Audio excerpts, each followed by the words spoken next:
Ezequiel 37 fala exatamente acerca da restauração de Israel.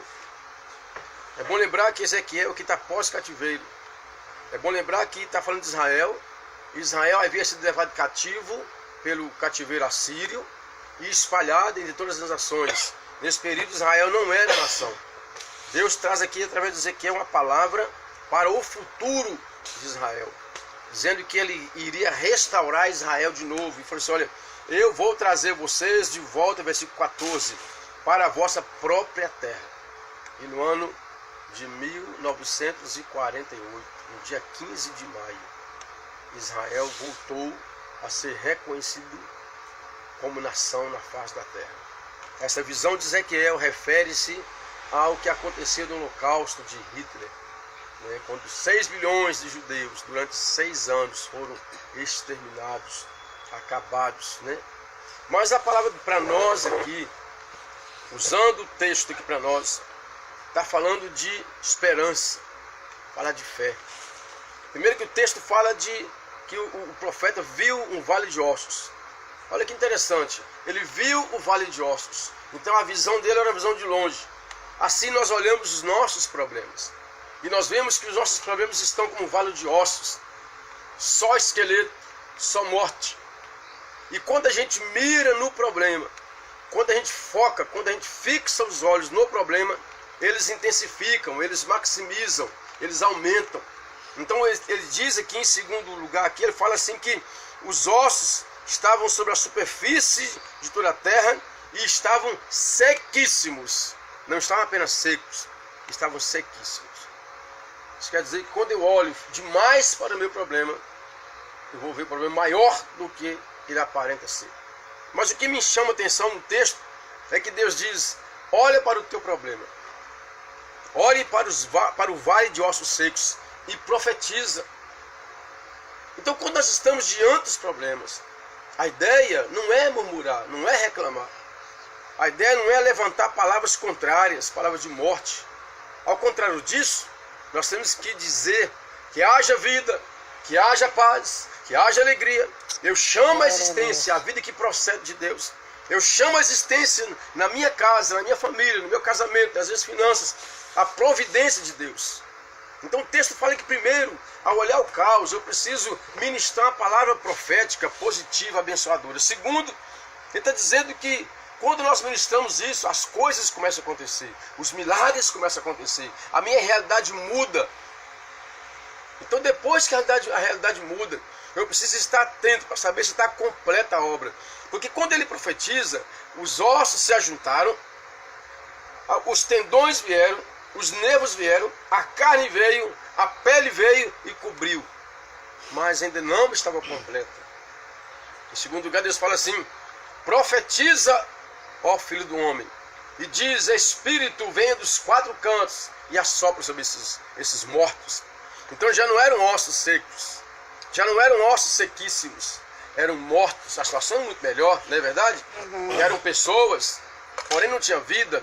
E Deus fala, profetiza, e Ezequiel profetiza, e o Espírito vem e entra, e aquele povo torna a ser pessoas viventes. Quer dizer o quê?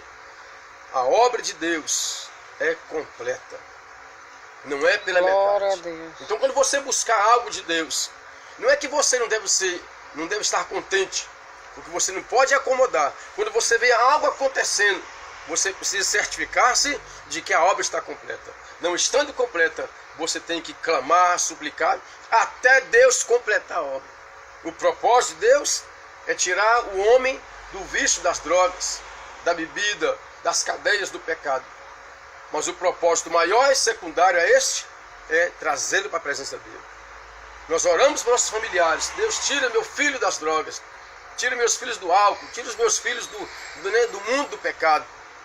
Aí nós oramos, Deus responde, Deus dá livramento, Deus providencia, Deus faz isso, Deus faz aquilo. Mas aí o filho não está servindo a Deus.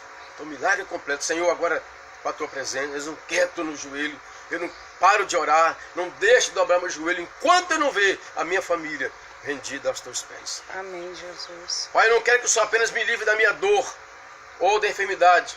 Eu quero ter saúde para servir o Senhor. Eu não quero que o Senhor apenas me dê a condição de pagar os meus débitos. Eu quero que o Senhor me dê a condição de abençoar o meu próximo, né? Amém. Eu quero ter para mim e ter para abençoar. Eu não quero que o Senhor apenas supra a minha necessidade em casa, ou ter o pão de cada dia. Eu quero ter o pão de cada dia e a condição de ajudar e contribuir na cesta básica e socorrer o carente e necessitado. A obra de Deus, ela é completa. Precisamos buscar de Deus não apenas a restauração do comércio de Eunápolis, mas a vida de indústrias, a vida de grandes empresas, a vida de situação melhor no país, no nosso estado, na nossa cidade.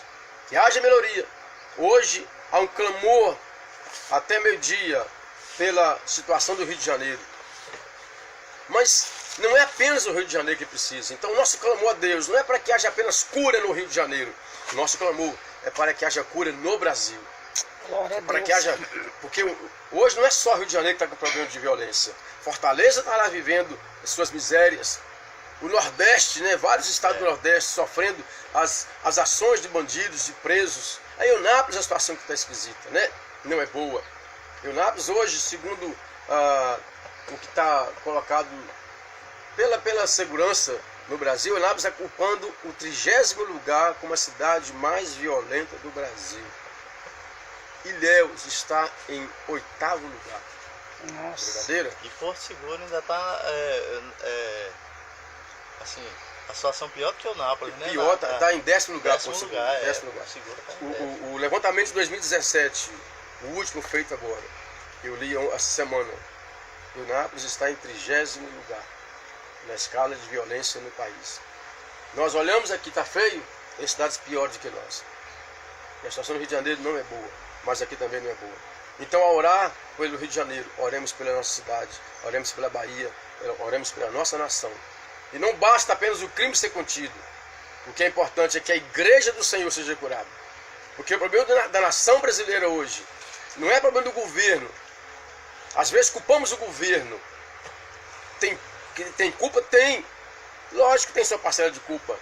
Mas a maior culpa é a igreja. Toda a história de Israel, a culpa do pecado foi porque os sacerdotes pecaram e levaram o povo a pecar. E nós vemos hoje a igreja do Senhor Jesus na nação brasileira, uma igreja que parte dela está corrompida, está imunda, está mercantilizada, está comercializada. É uma igreja fora dos padrões bíblicos. Fora dos padrões bíblicos. Uma igreja que tirou Cristo do centro e colocou o homem no centro. Então, querido, pense nisto. Pense em Ezequiel, que está aqui na promessa, Ezequiel 37. E pense na sua vida. Quando você orar por você, quando você orar por alguém, lembre que a obra de Deus é completa. Amém. Amém? Não é pela metade. Deus te abençoe. Que temos um dia gracioso. Em nome de Jesus, meu Deus.